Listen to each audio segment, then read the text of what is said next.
नाही, आपल्याकडे पुणे जिल्ह्यामध्ये आज जरांगेंच्या सभा होत आहेत आणि त्यांची जी मागणी आहे ती मागणी मराठा आरक्षणाच्या संदर्भात आहे आणि त्यांनी सगळ्या महाराष्ट्रामध्ये फिरून त्याच्या संदर्भामध्ये जनजागृती करायचा निर्णय घेतलेला आहे. तसं पाहिलं तर आज मराठा समाज, धनगर समाज, मुस्लिम समाज हे सगळे समाज आज आरक्षण मागतात आणि या सगळ्या समाजाच्या आरक्षणाला आमच्या पक्षाचा वैयक्तिक माझा मनापासूनचा पाठिंबा आहे. काय तुम्ही अजूनही पालकत्वाची वाट पाहताय? ओएसिस फर्टिलिटीने आता 90,000 जोडप्यांचं आयुष्य आनंदाने भरलं आहे. आजच कॉल करा 7825893600 वर आणि मिळवा फर्टिलिटी ट्रीटमेंटवर सूट आणि सर्वांना द्या आनंदाची बातमी. आणि त्याच्यासाठी काय काय राज्य सरकारच्या लेवलला, केंद्र सरकारच्या लेवलला करावं लागेल त्यासाठी आमचा प्रयत्न सुरू आहे. नाही, आता त्याच्यासाठी एक शासनाने कमिटी नेमलेली आहे. ती कमिटी याच्या संदर्भामध्ये विचार करते आणि त्या कमिटीचा अहवाल आल्याच्या नंतर त्या संदर्भातला निर्णय राज्य सरकार घेईल. एका महिन्याच्या आतमध्ये आरक्षण देऊ असं सांगत होतं मुख्यमंत्री आणि उपमुख्यमंत्र्यांनी. नाही, बरोबर आहे, परंतु त्याच्यासाठी आता जी कमिटी नेमली आहे त्या कमिटीचा अहवाल आल्याशिवाय निर्णय घेता येईल असं मला वाटत नाही. परंतु लवकरात लवकर हा प्रश्न सोडवण्याचा आमचा सगळ्यांचाच प्रयत्न आहे, सगळ्या वर्गांची मागणी आहे. खरं तर मराठा समाजाकडून नेत्यांना आता जिल्हाबंदी केली जाते किंवा त्यांना अडवलं जाते. कारण मुख्यमंत्री अजित पवार आणि शरद पवार पुण्यात त्यांनी विरोध केला, जेणेकरून पालकमंत्री दादांनाच त्यांनी विरोध केला की आम्ही येऊ देणार नाही किंवा फिरू देणार नाही. कसं आहे की हा एक सामाजिक प्रश्न आहे आणि सामाजिक प्रश्न ज्या वेळेला असतो तो समजदारीने सोडवला पाहिजे. त्याच्यासाठी अशा प्रकारे कोणाला अडवणं किंवा असं काही भूमिका घेणं हे उचित नाही. कारण हा प्रश्न बसून चर्चेने सुटू शकतो आणि चर्चेच्या माध्यमातूनच सोडवायचा सरकारचा प्रयत्न आहे. ललित पाटलाचा प्रश्न आहे. पुण्यातील ललित पाटील प्रश्नावरून 2 मंत्र्यांचा राजीनामा मागितला. त्याच्या संदर्भात आज दुपारी श्री देवेंद्र फडणवीस, गृहमंत्री आणि उपमुख्यमंत्री हे पत्रकार परिषद घेऊन त्याच्या संदर्भातली सगळी वस्तुस्थिती आणि केलेली कारवाई ही मांडणार आहेत. तर तोपर्यंत आपण वाट बघूया. सर, FRP बरीचशी थकलेली बऱ्याचशा कारखान्यांची कालच फेराडाव झाला, काय कारवाई? तसं पाहिलं तर महाराष्ट्रामध्ये FRP फार थकलेली नाही. मोठ्या प्रमाणामध्ये FRP देण्यात आलेली आहे. परंतु FRPपेक्षा जास्त भाव आम्हाला द्या अशी जी मागणी काही लोक करतात ते आता प्रत्येक कारखान्याचं बॅलन्स शीट पाहून त्यांना शक्य आहे का नाही आहे ते ठरवावं लागेल. मराठा आरक्षणासाठी जी संधी समिती स्थापन केलेली आहे त्या समितीला पुरावे सादर करा 30 ऑक्टोबरपर्यंत अशा पद्धतीचे आदेश आहेत. मराठवाड्यातील सामील जिल्ह्यांनी तशा पद्धतीचे पुरावे सादर करावा. मात्र जरांगे पाटलांची मुदत जी आहे 24 तारखेपर्यंत आहे. 30 तारखेपर्यंत अशा पद्धतीचे पुरावे सादर.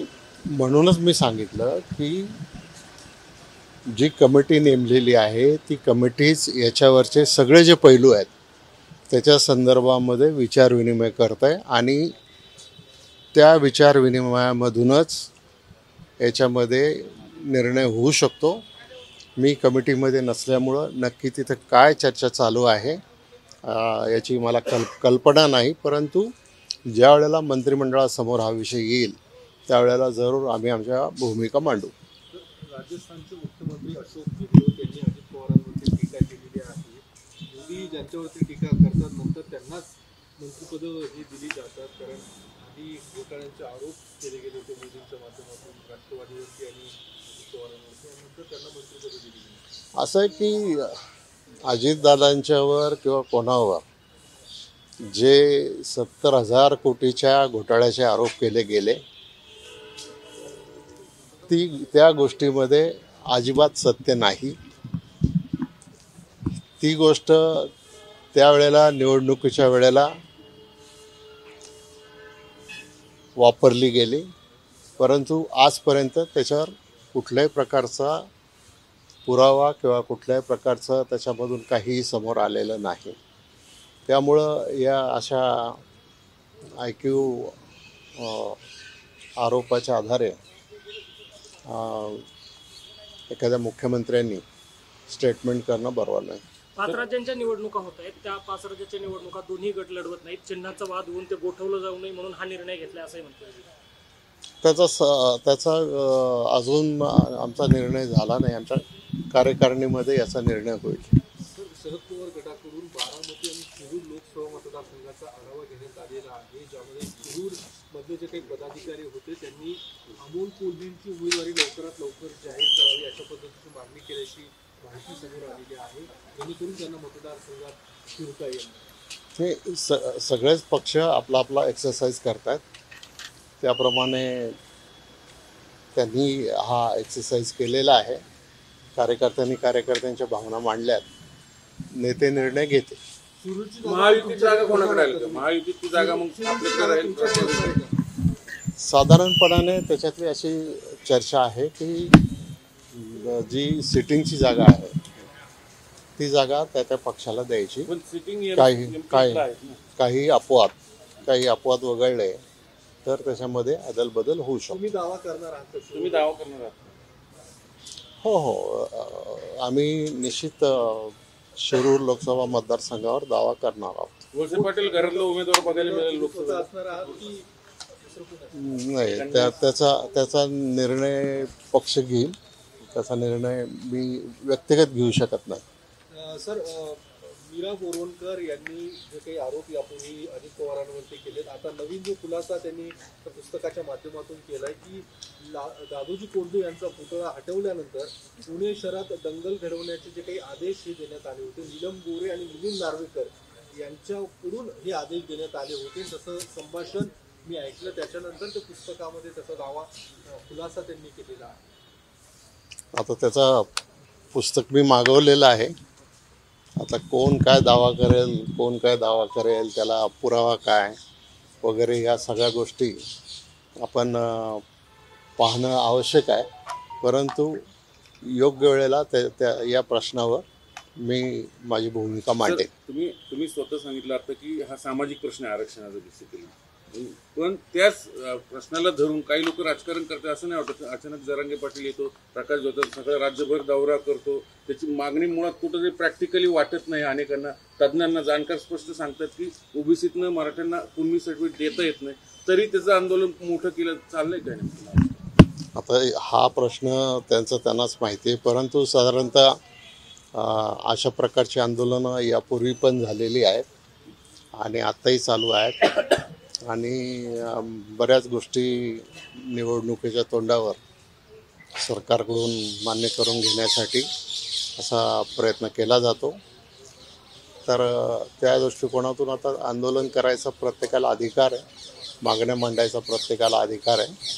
त्याच्यामध्ये काही वेगळं मत मांडायची गरज नाही. नारायण राणेंनी काल पत्रकार परिषद घेतली. नारायण राणेंनी काल पत्रकार परिषद घेतली, ज्यामध्ये म्हटले की 96 कोळी मराठा कधीच कुणबीचं सर्टिफिकेट घेणार नाही. त्याच्यावरून सोशल मीडियात सध्या चर्चा सुरू आहे की कुणबी काही तुच्छ लेखलं जातो का अशा पद्धतीने. नाही, कुणबी हा काही त्याला तुच्छ लेखायचं काही कारण नाही. कारण कुणबी हा शेतकरी आहे. पूर्वीच्या काळामध्ये जे शेती करणारे लोक होते त्यांना कुणबी असं मानलं जायचं. आजही पाहिलं तर संपूर्ण विदर्भामध्ये अनेक लोकांना कुणबी म्हणूनच त्यांची सर्टिफिकेट आहेत. त्यामुळं ते काही तुच्छ मानलं जायचं काही कारण नाही.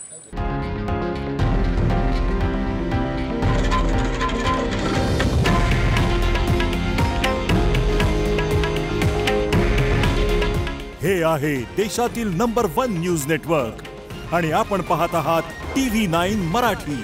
काळजी तुमची, हित महाराष्ट्राचं.